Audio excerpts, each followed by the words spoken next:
I kind of expect that this talk is not going to be what some of you at least thought it was going to be. We have a little different angle this time, and we want to call your attention. We are on the verge of serious problems, and it seems to be quite probable and quite true that civilization is going to have to begin with us. Practically every previous civilization has fallen. Fallen because of the lack of basic integrities or the inability to protect these integrities if they had been legislated into existence. As we go back over history, we are reminded of a few words in one of the old Sanskrit cosmogony stories, namely that the Great Mother, the Earth, has shaken a number of civilizations off her back already. Many we have no record of. They are completely gone. And out of them, one by one, came civilizations which we call past history. And history, as we read it today, is a long, painful account of the collapse of integrities. For thousands of years, the story has been the same. Every civilization has fallen from internal corruption. It has fallen from selfishness and cupidity. It has fallen from antagonisms and all the frailties of our emotions and our minds. There has been nothing really that has endured. And the greater part of our history that is interesting and enjoyable is the record of those brief spans in the development of nations in which they achieved their highest point before gradually fading away. The world's surface is scattered with the bones and ruins of human endeavors covering a period of possibly 1 million years. This situation has gone on and has been endured, and we have watched the things that happened. One of the interesting experiments which resulted in the motion of civilizations has been that peoples, finally disagreeing with their governments, moved out. Groups, minority to begin with probably, left the fold, went into some desert or forest or mountain region and built a new civilization.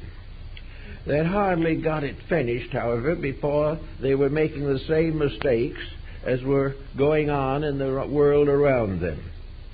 They carried with them the elements of the difficulties which had taken them away from the parent stem. When the American pilgrims came over here, they came for religious liberty and immediately cast out Roger Williams because he wanted it. The only people that were really kind to Williams before he got Rhode Island going was the Indian, who had no understanding of the brilliance of our idea of brotherly love. And it was the same. We had the sale of witchcraft, a monument to superstition and fanaticism and fear that had survived probably 8,000 to 10,000 years in the witchcraft of the old world. Everywhere we go, we find the same mistakes being made. We find nation after nation casting off a colony here and there, or going into some other region in hope of better living. We have it going on today in the Near East. We have considerable evidence of it in the Far East. It is rampant in Central America, and it is kind of shuddering its way into our way of life. The whole situation is an obvious perpetuation of a pattern of decline, a pattern that has always ended in destruction. The thing that has saved us in the past is that there were always a few people, maybe a colony or two, that decided to make a better attempt. And they walked out of the problem as the European idealists walked out of Europe and came over here to create a new people, a new nation that was to carry on the great ideals of the race. But there was a slight weakness in the pattern, namely that the members of the new ideal were not living up to it and never did. So here we are at the crossroads with certain difficulties that bear consideration. At the moment, there doesn't seem to be any very practical place where a new civilization can be started. There is no place we can go to now to start over again, which was the ancient formula.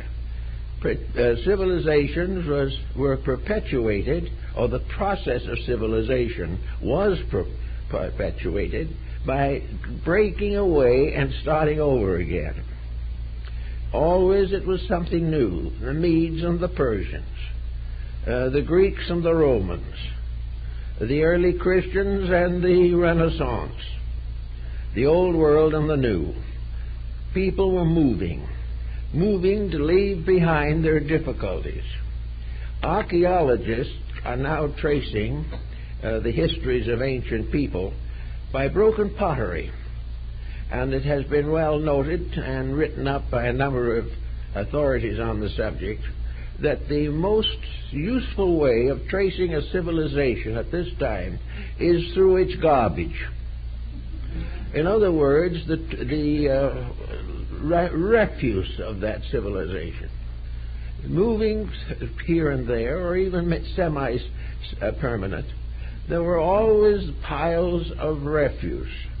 Broken jugs and jars, broken furniture, broken and discarded clothing, all kinds of whatever it was that became the trash of the people. This trash was put together somewhere, and when the people found the trash pile was too strong, too big, or too unpleasant, they moved and left the trash behind them.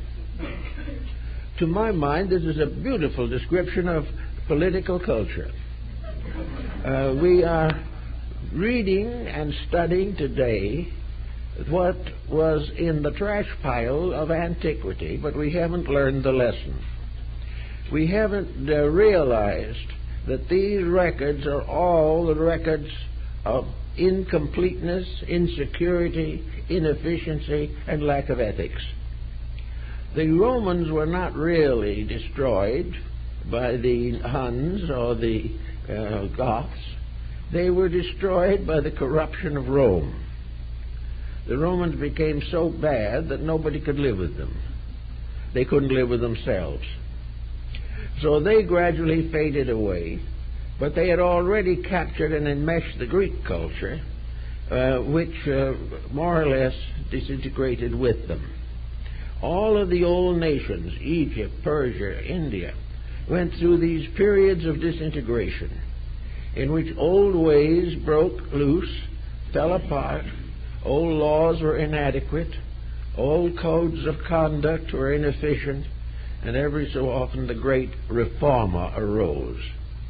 In Persia, the great reformer was Zarathustra. In India, the first great reformer, probably, of great importance, was Buddha. In China, the great reformer was Confucius. Each one of these, and many others, tried to call people to cling to the principles that were right. The wise man saw his world collapsing around him and could not do anything but speak out and try to save it. Usually he was rewarded with persecution or martyrdom. The great motion of the indifferent, the improbable, the inept continued in its practical way of disintegration. So we have today a new problem, however. We are building a terminal type of mistake. We are building something that we cannot use the escape mechanisms that helped antiquity. We cannot go out into an uninhabited continent and start over again. We cannot even as individual countries start over again.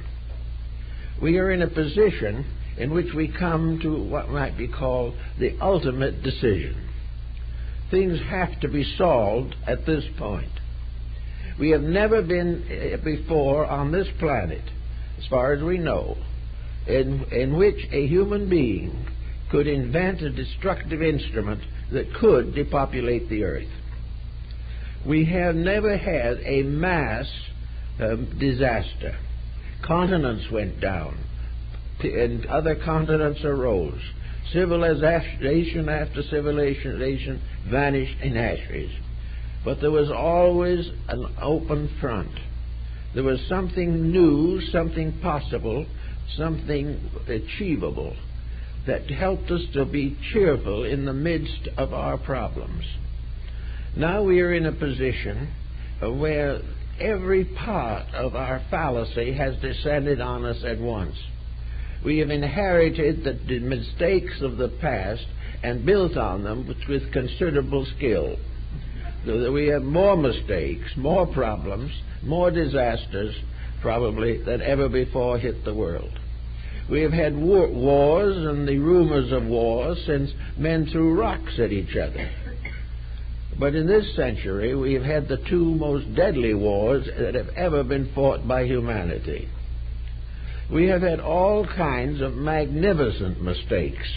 We have done them on a big scale. We have done them so well that they've maintained the media for years now, newspapers, television, all the other media that lives on our mistakes very largely, and then makes its own peculiar mistakes, particularly in the fields of entertainment and education. We have not had one really constructive change in educational policy since the Ten Commandments and the Sermon on the Mount.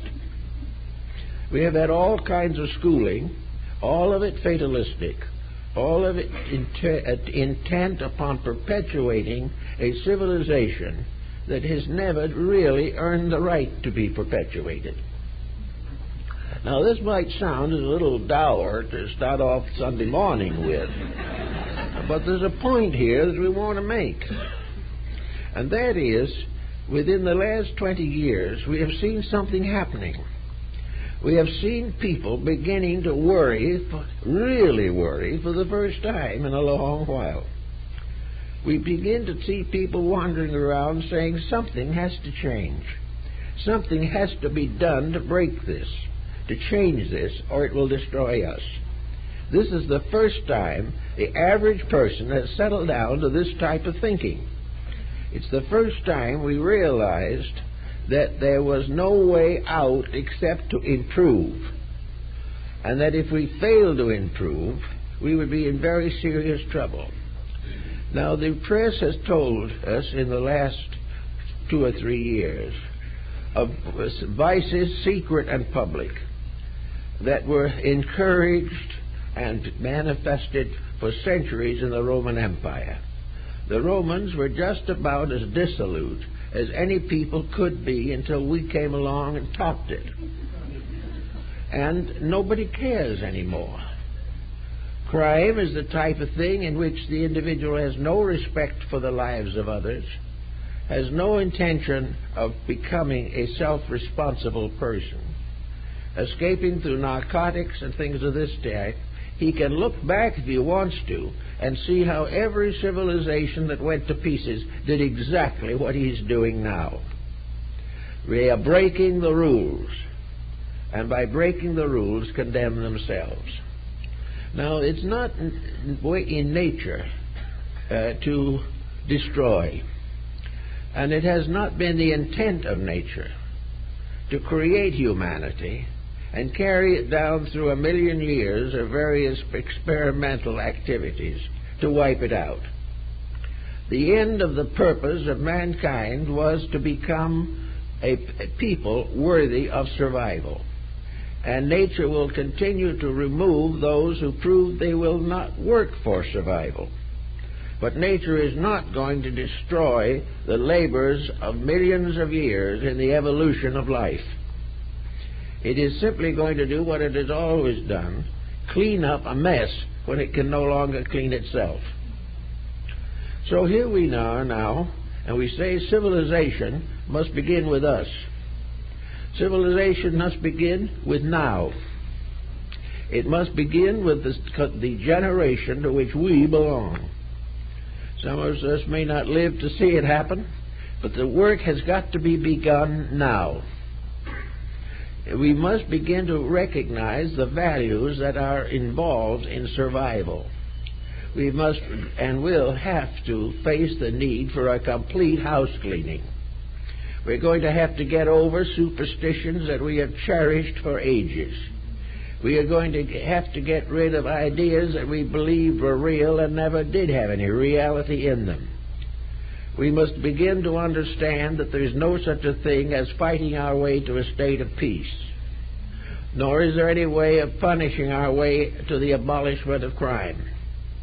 And there is no way of using materialistic education to bring a foundation for the kind of world we need.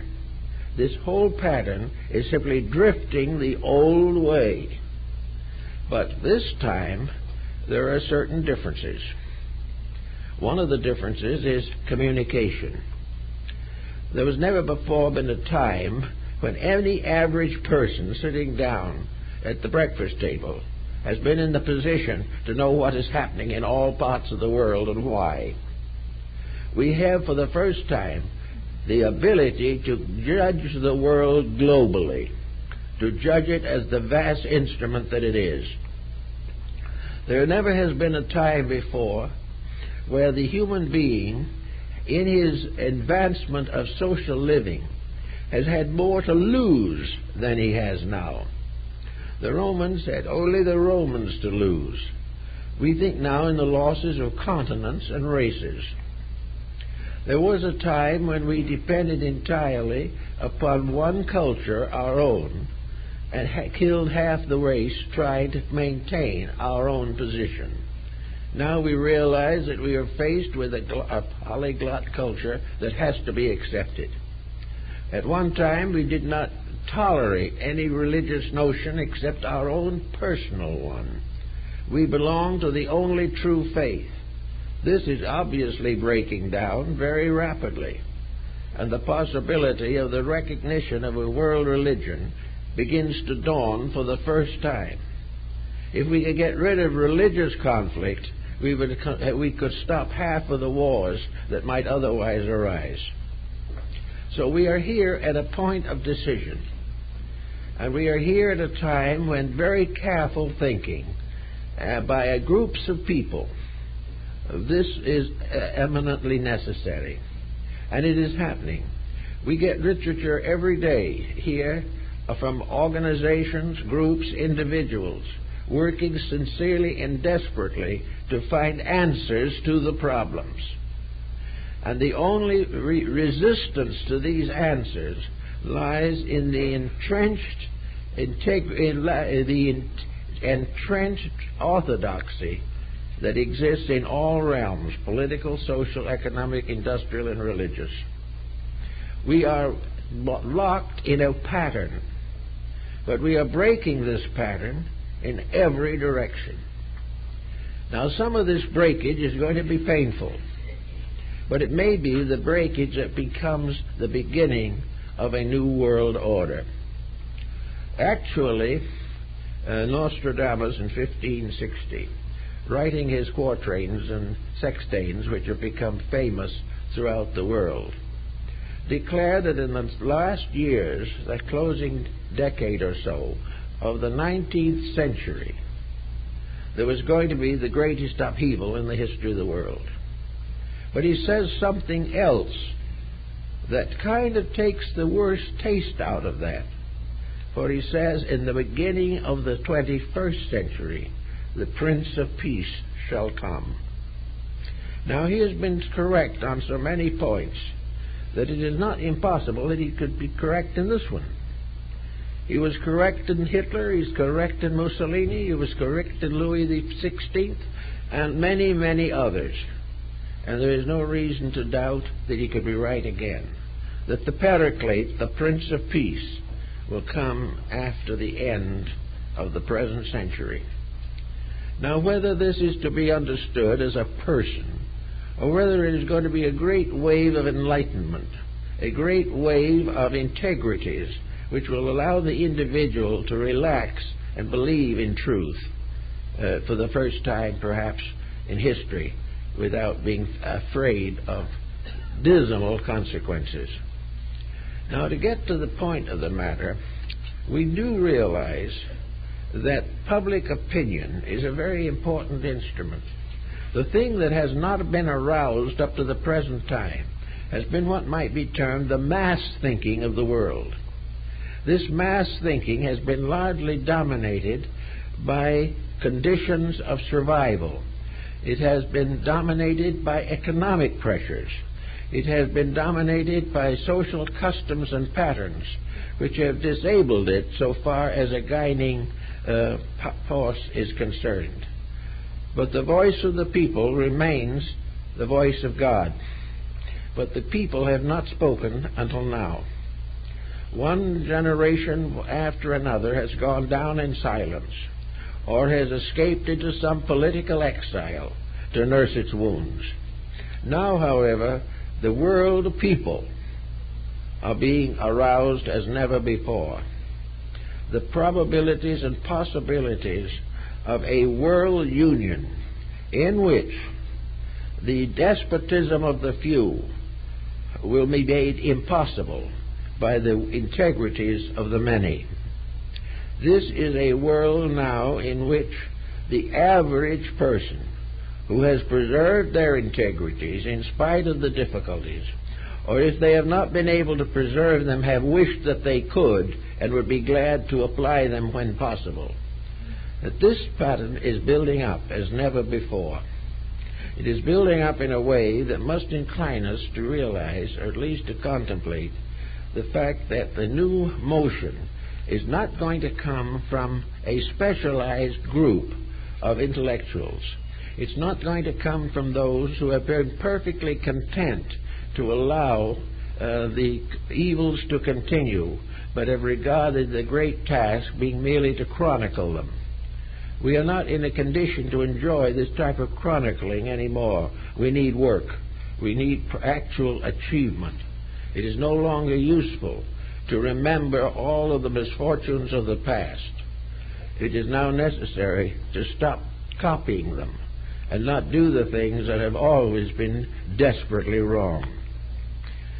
Actually, you look around and see the situation. Nearly everyone you will meet today is worried. And not only worried, but with a subtle realization that there is a power capable of solving some of these issues. Now, all the way down through this same story that we're telling you, we must follow the course of religion, which has been a very important factor.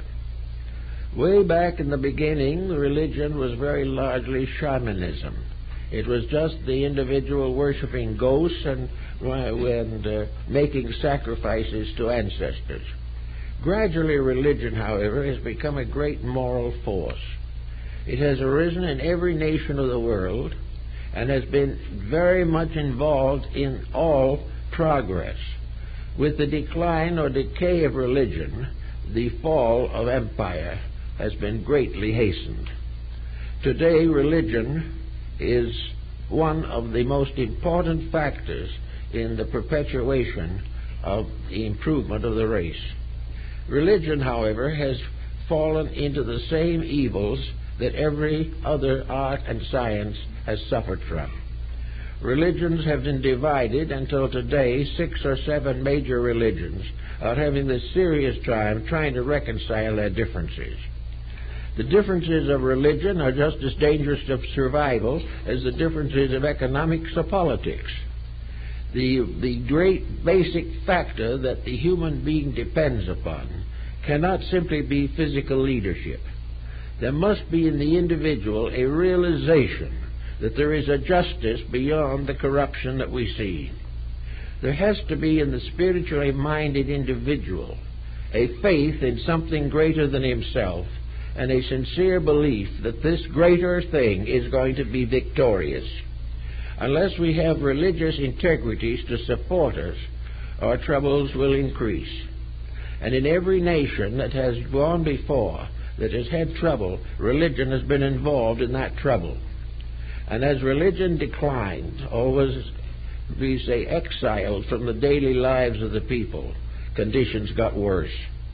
Because the individual has only one ruler that is capable of dominating the common consciousness of mankind, and that is the concept of deity. But deity has been regarded as an interference with the ambitions of material tyrants. Deity has therefore been exiled, lest it interfere with the pattern of organized corruption. Actually, in the great emergency, however, what do? When we are very sick, we call in the doctor, and if he's a good doctor, he does all that he can for us. But if the problems get still worse and the doctor is ineffective, there's only one answer: God. We have to go to the sovereign strength that is beyond all corruption. We have to realize that the divine power at the root of things cannot be secularized. It must express itself in its own way, in a level above that of involvement in corruption and competition. Therefore, the story of the fall of nations has included the corruption of religion. If that begins to fall into line with the prevailing sins and crimes of the hour, man loses the last basic source of strength. There is no strength in the constant shifting sand of our present way of life. There has to be something that is stronger and greater, that inspires us to survive and to rise above our present state. Now we see great interesting happenings in the world of religion.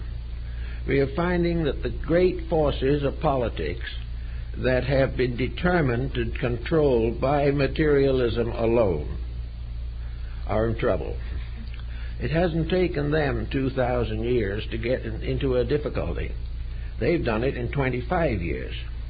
They've done it by trying to remove God from the human pattern, to remove religion and to claim that it is nothing but superstition.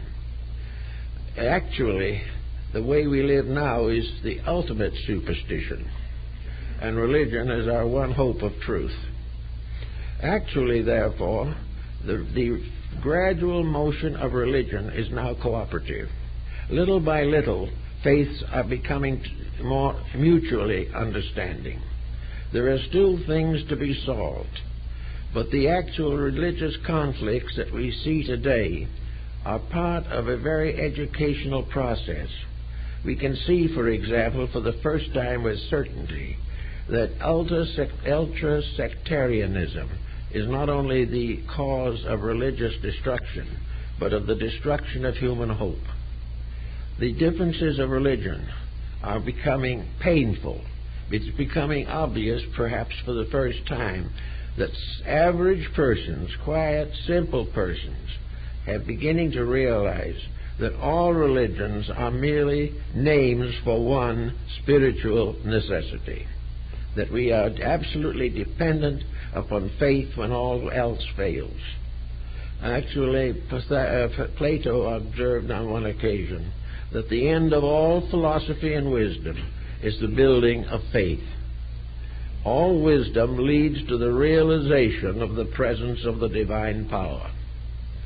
Now, we are very carefully eliminating that from our way of life. Now, there were reasons why we did it. There's no doubt that the founding fathers were very much concerned about the possible domination of theology in the American way of life. We had a right not to become tied into one religion, but to have no religion in our own hearts is a very great weakness and is a cause of constant corruption in our way of life. Therefore, we find that religion helps to build homes. Confucius tells us that the strength of an empire depends upon the integrity of its homes. That when the home goes, civilization goes. Well, the home is pretty rocky right now. It's becoming less and less fashionable to assume the responsibilities. But the homes that exist and have strength are the homes of persons who are not in the public eye as great or famous or ultimately wealthy. The faith is in what we might call the great majority of humanity, the kind of person that, as one philosopher said, God must especially appreciate because he has made so many of them.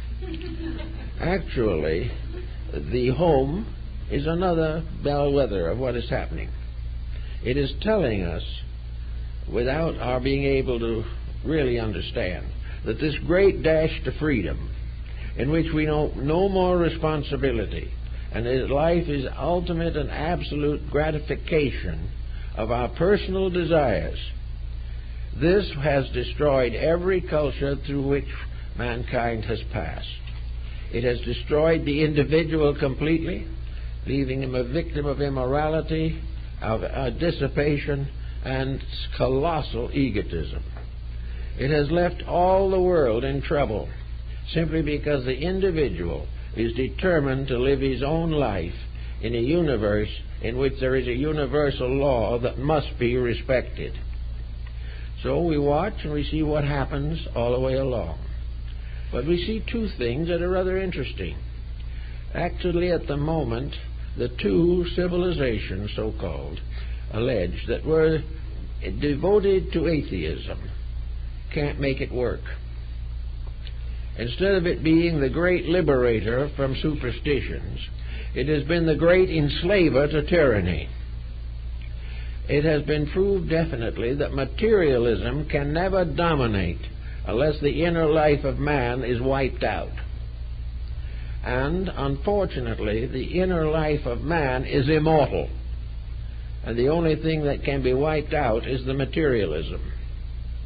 Materialism is an aspect of human intellectualism. Faith is part of a divine endowment which we have all received from eternity and which will be ours to the end of the world. So little by little, all around, we see the signs of a great new order of life.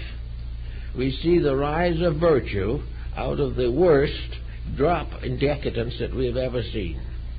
We find more and more people objecting to the literature of the day, more objecting to entertainment as we have it, more objecting to vast expenditures for the gratification of human selfishness. Little by little, the facts are coming out.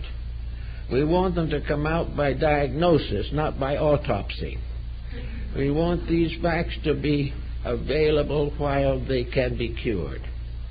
Now, fortunately, we still do have a wonderful, solid core of dedicated people. They may not be dedicated to any particular belief, but they are dedicated to a better way of life. Good parents want to see their children with a better world than there is now.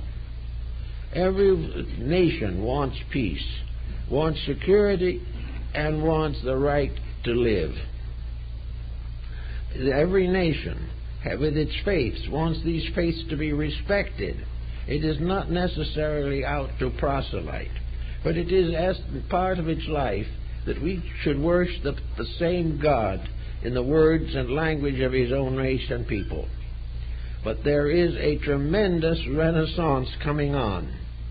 We can see it all around us. Literature that was useless 50 years ago is now very popular. Books of idealistic nature are increasing in number. I remember going back to the days when the Boston Public Library refused to accept a religious book unless it belonged to one of the major churches. Now it is asking for advanced individual religious and mystical items. It's all changing. The individual is wearing out his own mistakes. He has wasted all the energy trying to do it wrong. And having wasted all this energy, he is tired of wasting, and he is too weak to keep on wasting.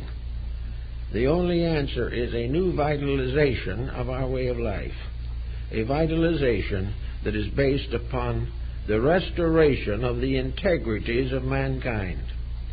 Now, we can go back to the worlds of the past and seek these integrities. They have existed before, and all we have to do to find them is to watch carefully and find what was martyred.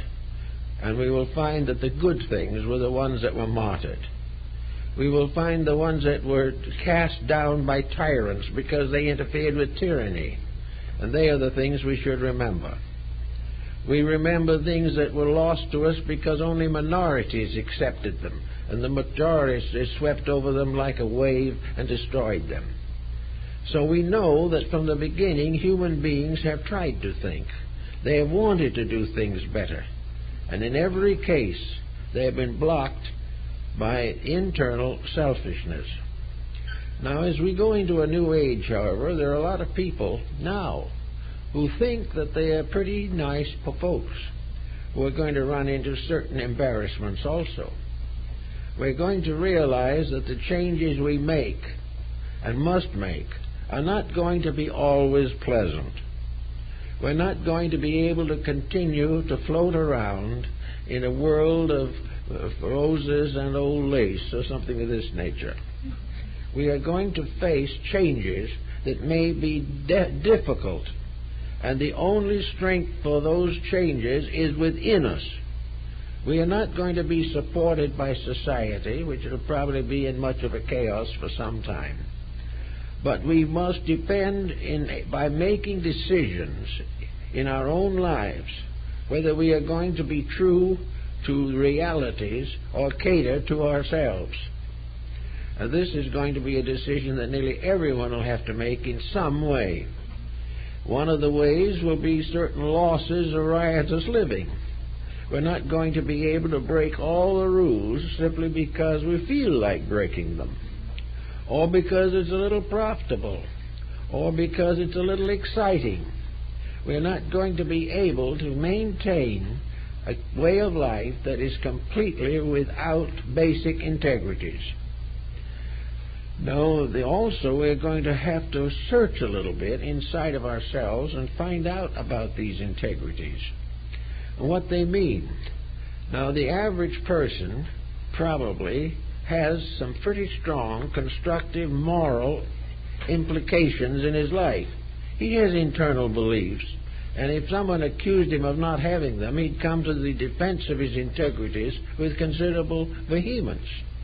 But there is another change. He believes in unselfishness, but he's going to keep anything he can get his own hands on. He believes in the brotherhood of humanity except the relatives he doesn't like. He expects all people of religious belief to get together in one happy family, but of course this is only possible if everybody joins his belief. So around the whole situation is a self-centeredness that is present all the time. The individual sacrificing principles for the satisfaction of appetites. This has become one of the great situations and has been carefully noted by Gibbon in The Decline of the Roman Empire as one of the principal causes of its fall, is the individual doing as he pleased in violation of integrities. Now we're having also problems of legalizing these various integrities. And the moment we try to legislate them, there's tremendous opposition. The moment we try to prevent something from being wrong, somebody rises in righteous indignation and insists that we have the right to be wrong if we want to. Well, if we do this enough, and another civilization slips into oblivion, because it just cannot be run that way. Unfortunately, the facts of life are becoming more apparent. Writing in the field, entertainment in the field, more and more we see the traces of an improving idealism. We see in the midst of everything that people are changing their points of view. And we are also noticing that the entertainment field is receiving a great deal of bad press because of its own failure to maintain proper ethical balances and integrities. The average person is tired of being tired. He is tired of being exploited. He is tired of being corrupted.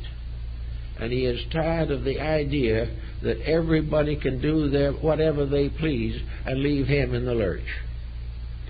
So this attitude growing is like the little mustard seed in the biblical parable.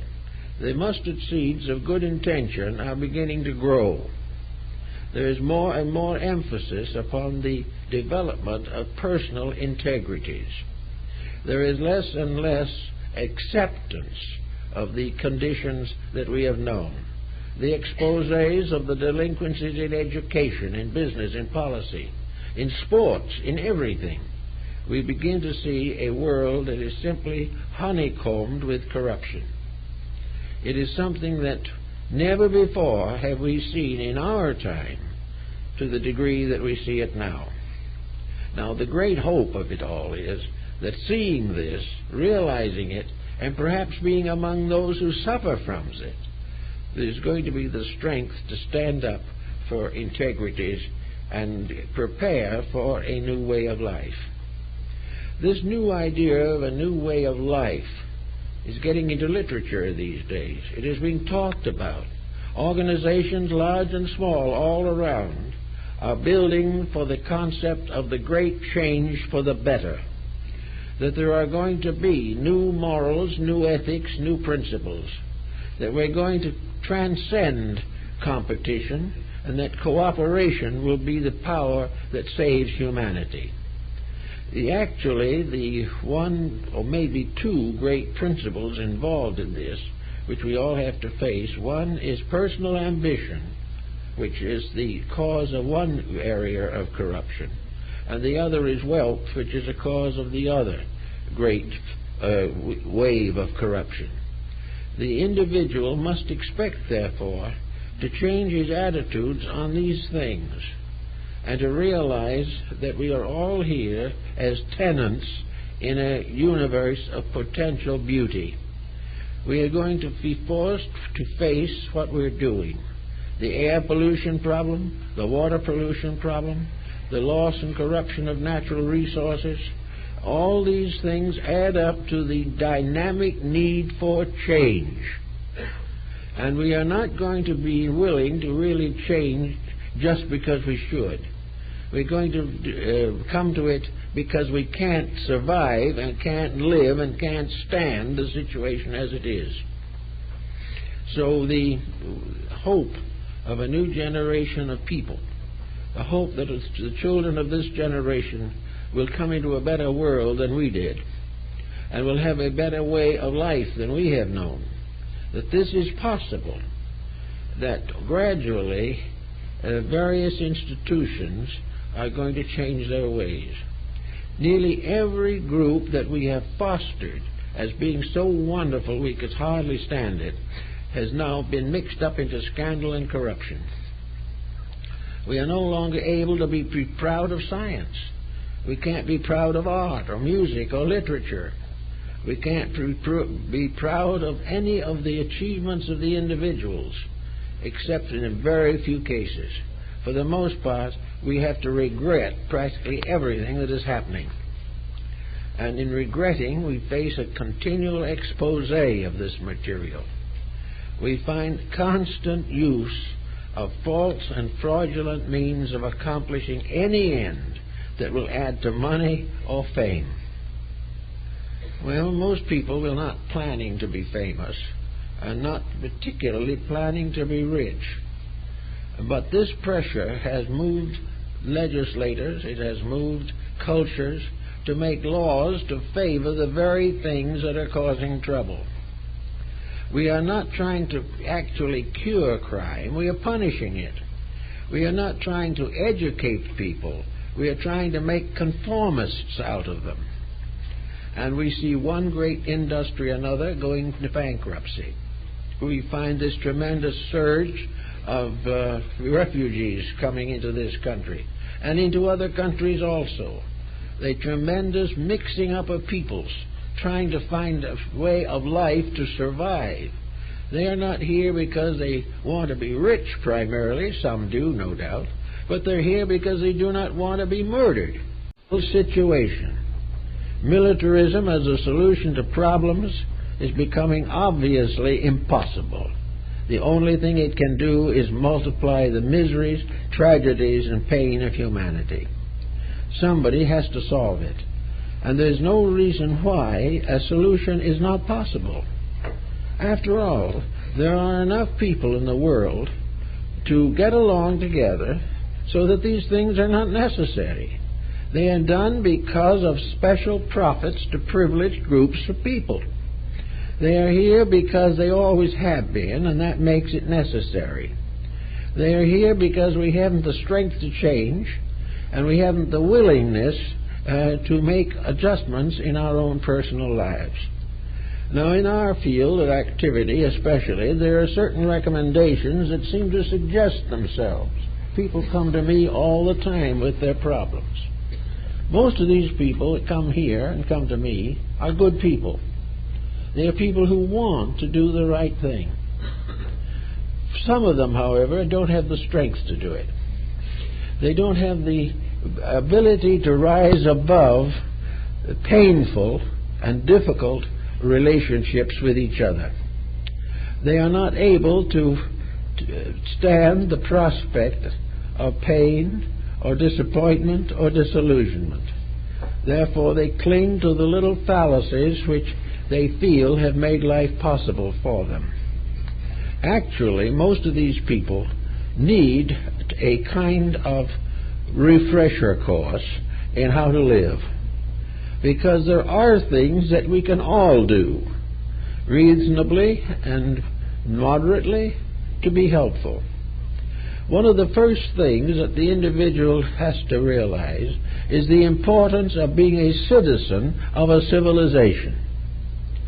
Citizenship, in the ultimate, is the most important of all factors, because in the codes of citizenship, it is assumed that the individual who is the citizen of a country or a community assumes his share of the responsibility for the success and integrity of this community or country.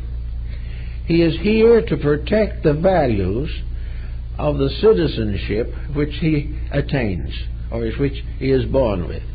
In antiquity, people were not usually born citizens. They had to earn citizenship. We gain it as part of our heredity. But we have to realize that citizenship is something that is more than merely the privilege of living in an area and abusing its values and corrupting its integrities. This is something that has to be learned by the hard way. And most people don't really want to do wrong. They don't really want to. They don't think it's wrong. They don't think it's wrong to do what everybody else is doing. And with this kind of pattern, it gradually spreads over the entire community. But there are very much danger signals. The black birds seem to be coming back to roost under the eaves. The difficulties we have caused are returning to us. The mistakes that we are making hurt us now instead of somebody else. And the great patterns by which we have tried to live have obviously become impossible. Now, presuming that we go on for another 100 years, approximately the way we are now, what is we going to have? People are beginning to think of that now. We've been thinking of how much better we were than the past, but not now. We begin to think of whether or not we're good enough to survive into the future. Here we have practically every natural resource exploited and corrupted. A large part of this corruption is for military ends, and the other is for the maintenance of the profit system. These two become the great despoilers of the planet. We are despoiling it in every way possible. We are now struggling with the problem of nuclear waste, for example. And among nuclear waste, we have all kinds of other things.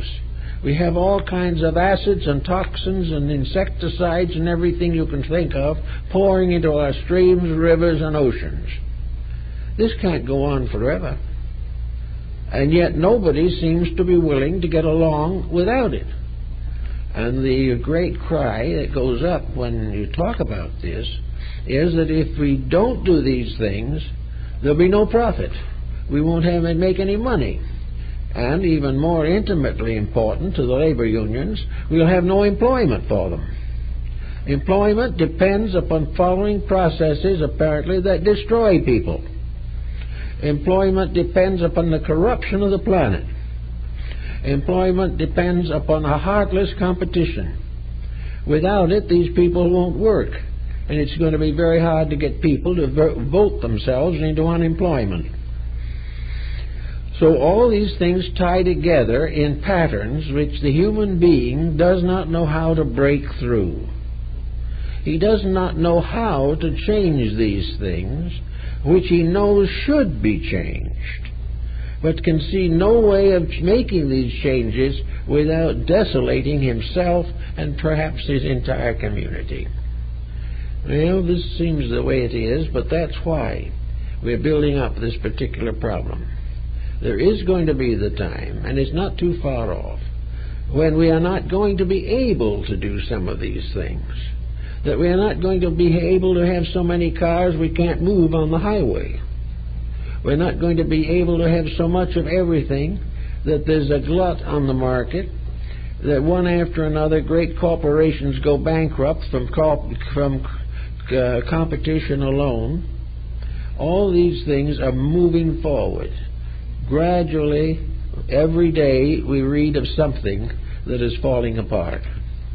Now, let us assume for a moment that supposing we were sick, supposing we are suffering from arthritis or kidney trouble or something of that nature, and each day we feel a little worse.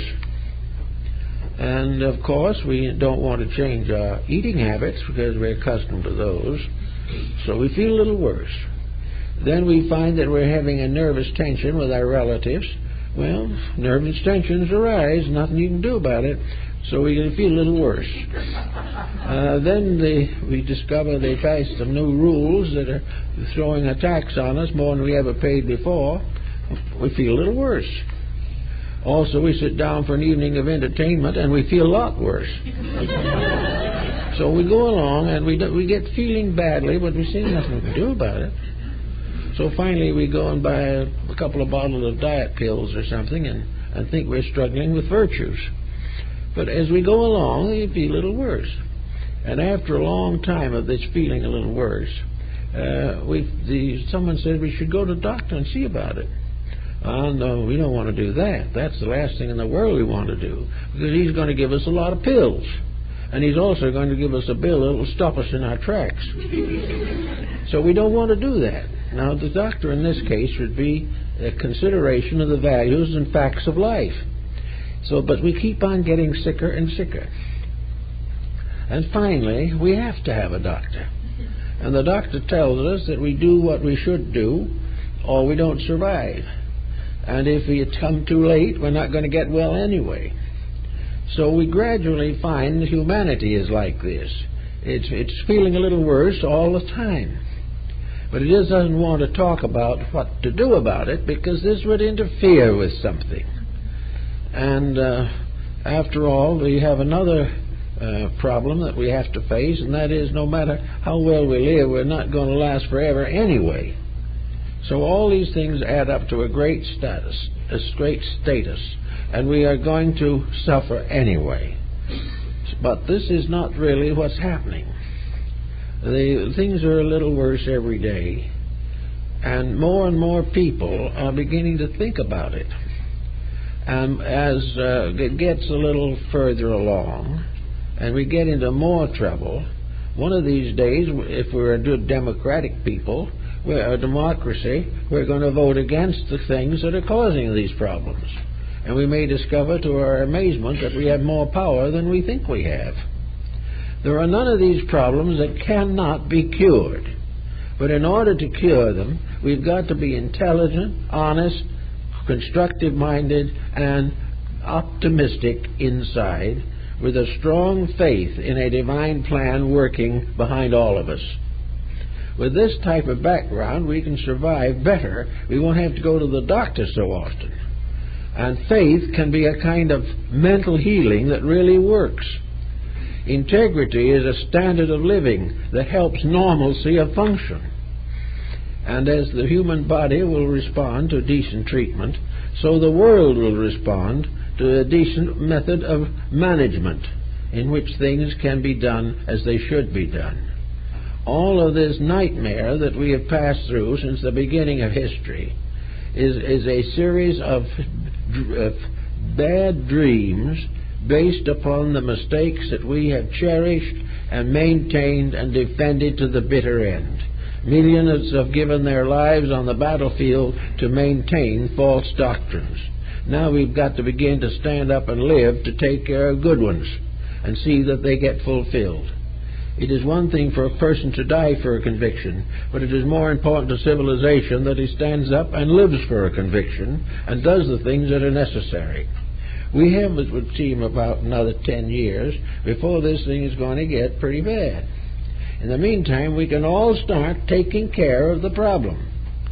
We can start with ourselves. We can start by making every possible effort to protect the integrities of our own relationships in life. And we're going to find that in the next 4 or 5 years, a great many organizations are going to arise to protect that point of view. We're going to begin to be more critical of how we spend our money. We're going to be more critical of the quality of merchandise and labor that we have. We are going to be more willing to work a little harder ourselves instead of allowing other people to exploit us.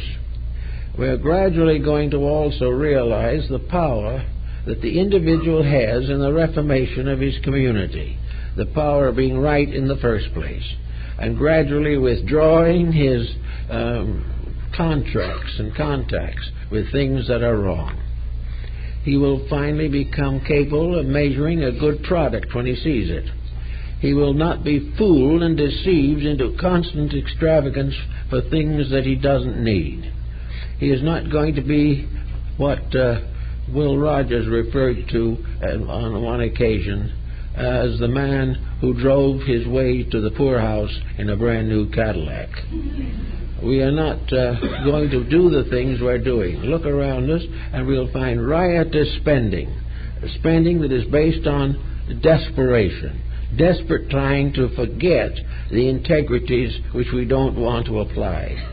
We're going to find that this great era of reckless spending is going to work itself out, and we're going to be in problems with the need for economy. We have lost all sense of common sense. We are in a confusion. Psychologically, I think we would be described as the most successful neurotics in the world. And that this generation is the generation of the great psychosis. That there's never been anything just like it. There's never been a time when everybody was unhappy over something. In the older days, people felt that unhappiness was the privilege of the great, and common people lived happily together if they could. Now we realize that becoming uncommon people with more than we need, we simply become unhappy all the time. And the whole problem is the fact that we insist on doing everything to accumulate wealth, when in reality what we should be doing is supporting integrity. That wealth seems to be the only answer. But wealth is buying less and less every day. It is costing more and more to waste than it ever did before. It's not producing the ends that we think it's producing. It's not doing for us what we hope it could do. It is simply prolonging the agony of drifting into bankruptcy. So that we should be the leaders in this particular field of endeavor. We should be trying with the very best that we have to keep the rules of the inner life. Now, to keep the rules of the inner life, do we have to break the rules of the outer life? No. We don't have to break the rules of society because we want to live above the level of the common mistakes. All we have to do is be as honest as we can. No one really is going to object to it much. If there's anyone who is penalized for honesty, it'll be the honest person anyway, not somebody else. And if he is willing to be penalized in the cause of something bigger than himself, the world is not going to treat him too badly. We are going to find that it is perfectly possible to live within the structure of law and order, and at the same time live above the literal interpretation of such concepts.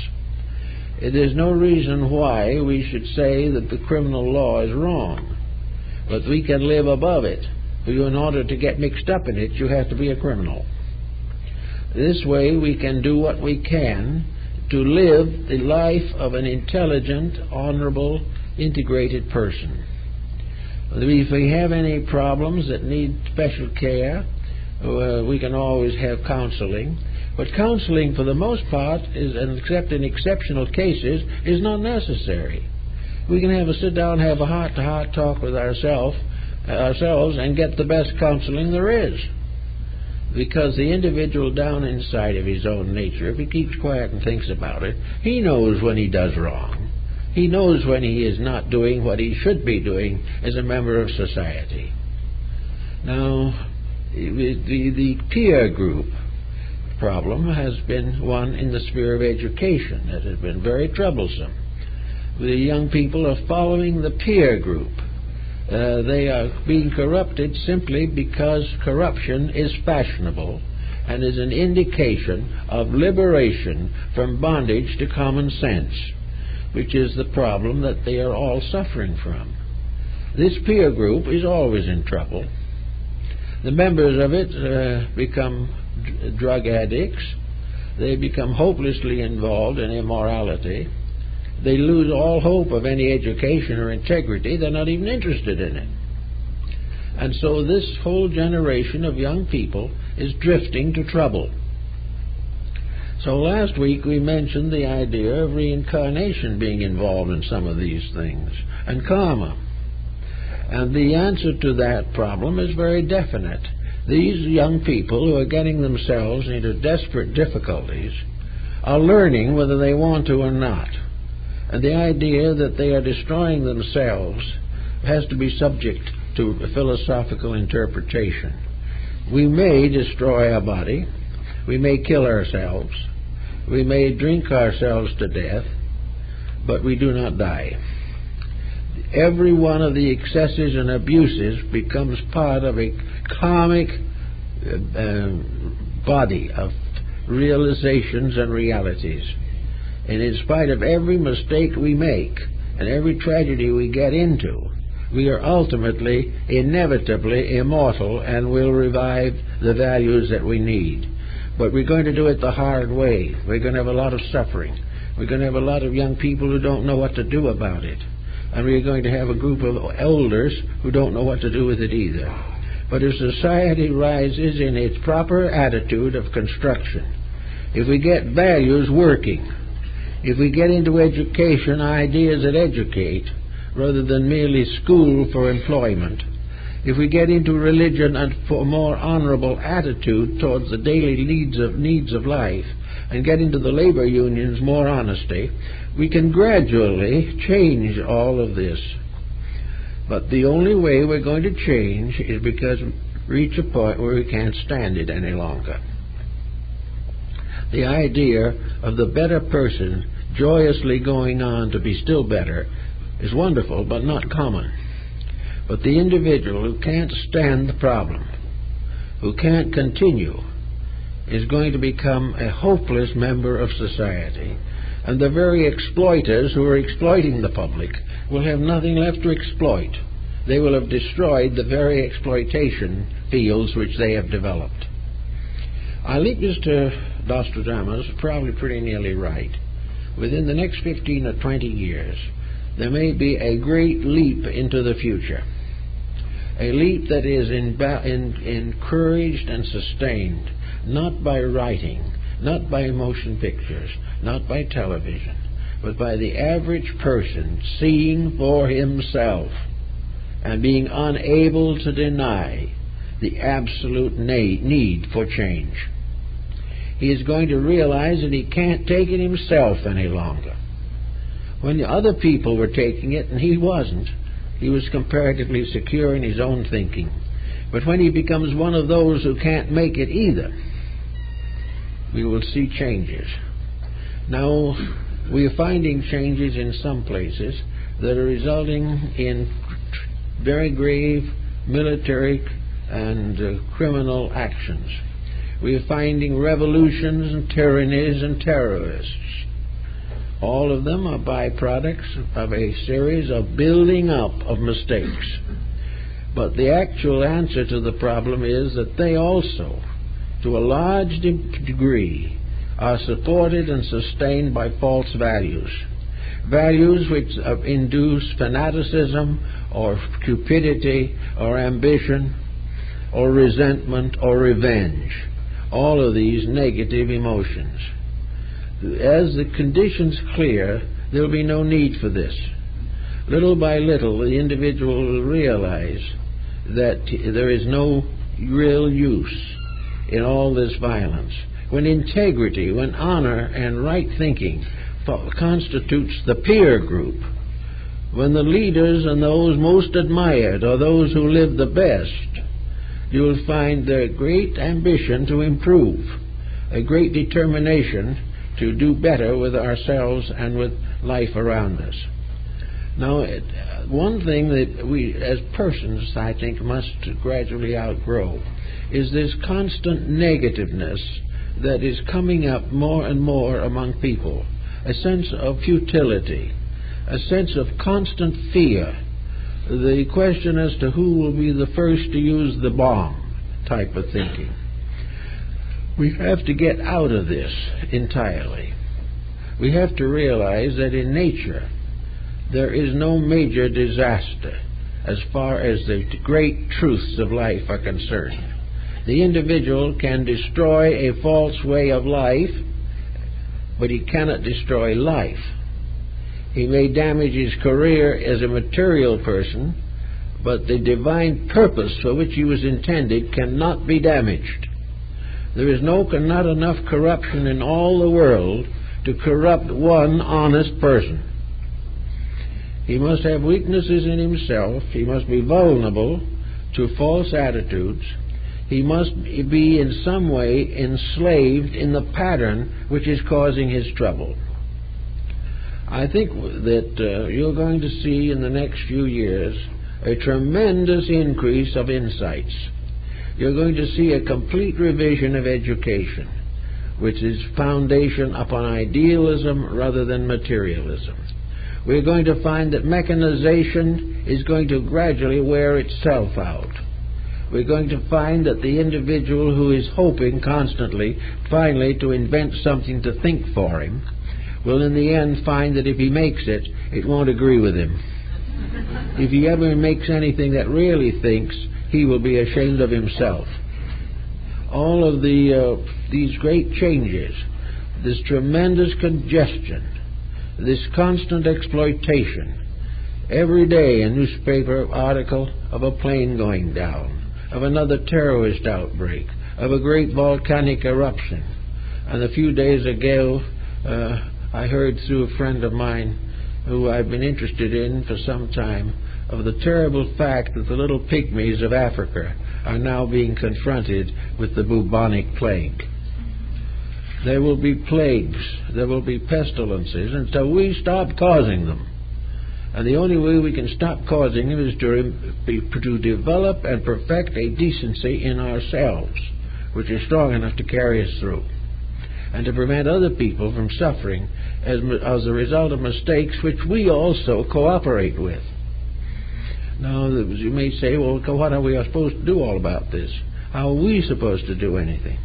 Well, the first thing to do is to choose more critically and with more thoughtfulness any affiliations and associations that we make, to be sure that to the best of our ability we are supporting morally and otherwise that which has the greatest good for the greatest number. That also that we are not thinking any more constantly of our own feelings or our own personal attitudes, that wherever we have a feeling that is negative or destructive, we are going to overcome and transform it. The transmutation of negation in ourselves is important. The transformation of all the prejudices that we have are important. That make a desperate and sincere effort to heal the wounds between members of families and groups. That we are also going to do all that is possible to strengthen the home and in this way protect children. That the individual who is the adult and the leader and the master of the peer group of his own family or her own family is not consciously and deliberately contributing to the delinquency of the young in order to have greater fun, pleasure, or freedom for themselves. All of the responsibilities of life must be restored, and it must be regarded as the final indication of a truly superior person, that, as Confucius said, they are above an inferior action. It is something that we can all work on to the best of our ability, getting rid of the glumness of it all and realizing that this is the great challenge, the one big opportunity in life in which we can be all that we possibly can be. That we are being challenged to grow, and that to the degree that we lag and refuse to grow, it is not only our own future but the future of humanity that is at stake. We can become more economical, we can be less wasteful, we can be less hypocritical. In other words, there's a great possibility that what nature had in its mind in the first place is to produce the one immortal race, the one immortal civilization, the great social unit of all, in which there is no friction, no crime, no poverty, and no unreasonable ambitions.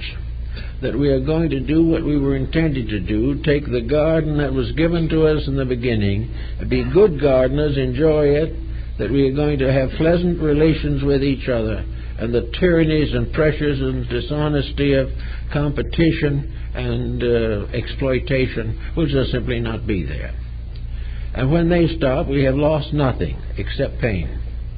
When we stop making the mistakes, we gain in the values. The human body is suffering from this. Every time another corruption breaks on society, somebody gets ulcers. Every time there is a destructive motion in society, the whole body of humanity becomes ill. And this is something that we can do little things about. We can't make the great major changes, that's true. But we can try to put our personal lives in order and realize that if we are right, there is nothing in the universe that can break us, or wants to. If we are right, we are safe. And even if the world gets in a very bad condition, worse than it is now, if we are right, we are safe. We are right because rightness is that which survives. And we are assured in the Scriptures that the just person shall not be moved. And around us is a world of persons striving for justice and not knowing how to get it. But if we are true to the principles that we believe in, nothing can really damage us. We can have certain physical difficulties, but they are all less and unimportant in comparison to the great security that we have as individuals of dedicated integrities.